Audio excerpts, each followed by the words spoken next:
Hi everyone, welcome back to my channel.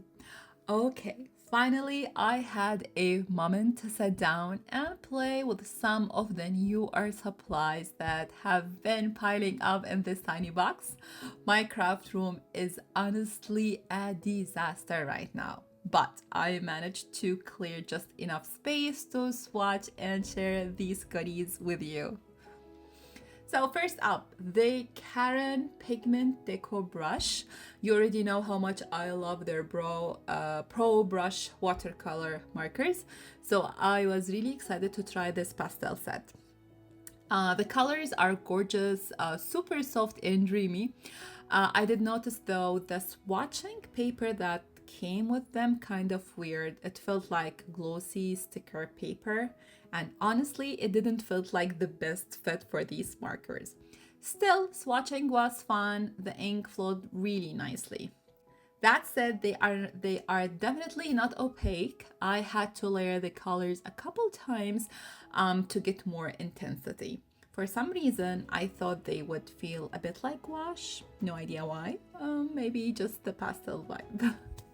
Anyway, I will need to try them again on a smooth pastel paper once I find it in my messy room. I skipped using watercolor swatch journal this time because I don't think the texture would do these justice. If you want a full video for these markers, let me know in the comments. Okay, next up, Karin Dash Neocolor I and Neocolor II, it's called Aquarelle. These are wax pastel, and I decided to start swatching with the Neocolors too. Right away, I loved how pigment and vibrant they are. They actually gave off this opaque wash-like vibe, especially on white paper, which made me wonder how amazing they will look on black watercolor paper. Definitely trying that next time. They are super creamy and buttery, kind of a like Prisma pencil, but in a pastel form. I really enjoyed using them, and now I am tempted to get the pastel set too. If you would like a deeper dive into these or technique video, please let me know.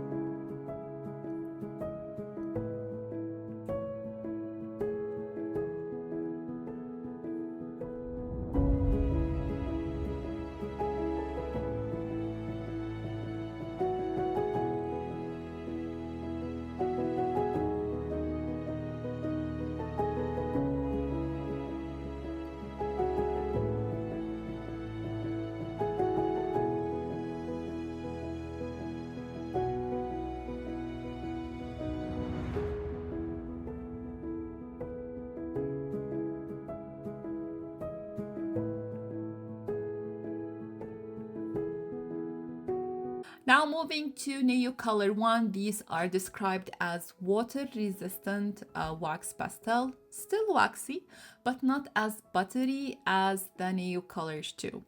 Color-wise, they look nearly identical, so if you have both types, definitely label your boxes or swatches to keep, track.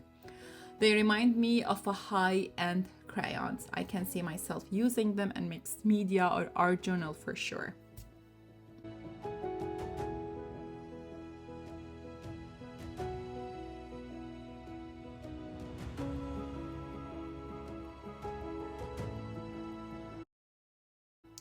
Next up, Karin Pastel Pencils.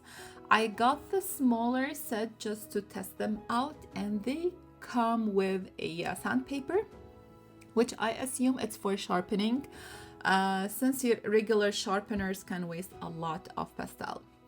The pencils feel solid and well made. Each one has the name, a number, and light fast rating printed clearly. The colors, vibrant and creamy, they glide so smoothly and feel a bit different than other pastel pencils I have tried.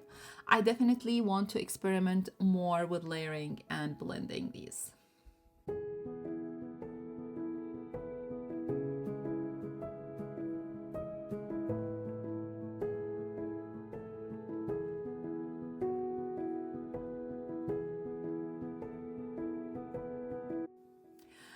Now for something I'm not totally sure why I bought the Sennelier ink brush pens. I thought they were liquid watercolor brush pens, but turns out they are actual ink brushes. The brush tip are super flimsy and the colors are not very vibrant either. To activate them, you twist off the black ring and squeeze gently until the ink starts flowing, or shake it to speed things up. Honestly, I might end up using the ink on a palette with a separate brush. The direct application just doesn't work for me. Not planning to buy more of these anyway.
Next, I grabbed two new Gallo watercolor pans. I actually messaged them on Instagram asking about their colors, and they told me about two new shades that they are not part of any set.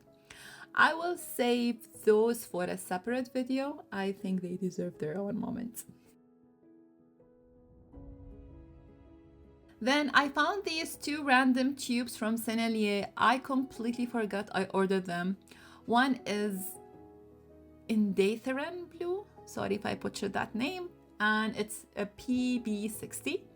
And the other is this gorgeous iridescent green. The blue is so deep and rich, and the green, oh la la, it's just sparkly, magical, just beautiful. Now I'm really curious to try more of their iridescence paint.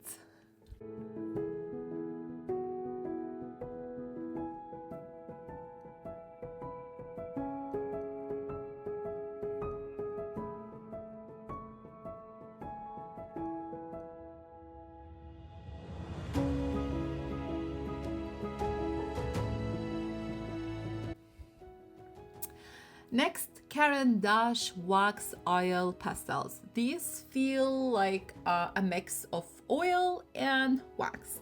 I like the colors, but I wish the tip were pointy like the Neocolors. The round shape is not super comfy to hold. They also seem pretty similar to Neocolor Pastel, just a bit firmer with more of an oily finish. Honestly, the difference is not huge and they did not blend as smoothly as I expected. I don't have Gamsel to test blending further, but for now I don't think I would invest in a full set. I would rather go for the Neocolors II Aquarelle Bake Set, since you can use them dry or wet.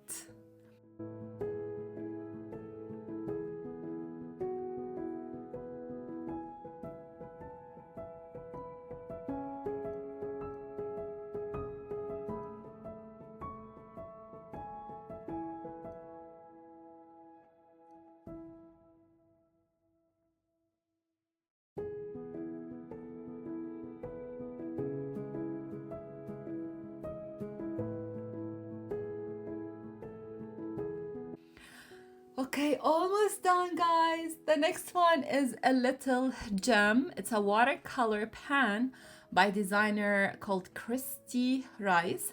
I picked up this strawberry design to use in a custom palette I'm putting together. I will share more about that in another video, so stay tuned.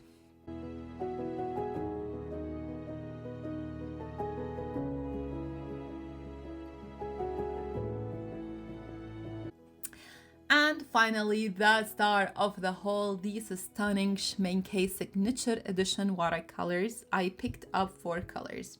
The first one is Atoll Blue, somewhere between turquoise and deep ocean blue, made with PG50 and PB16.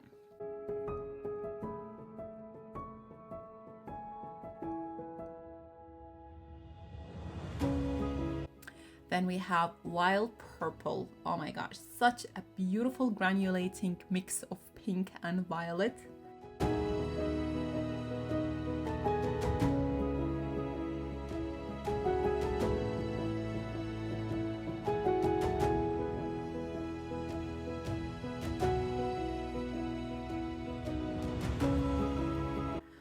Then we have Shadow Gray, kinda like indigo at first glance, but shifts into this cool gray blue.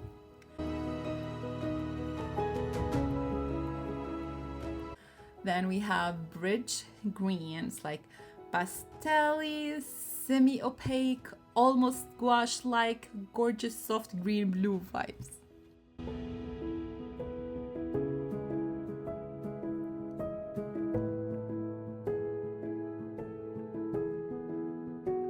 And that's it for today's haul. I hope you enjoy this peek into my chaotic art supply loving world. Let me know which product you would like me to explore more in a future video. And as always, thank you so much for watching, and I will see you next time.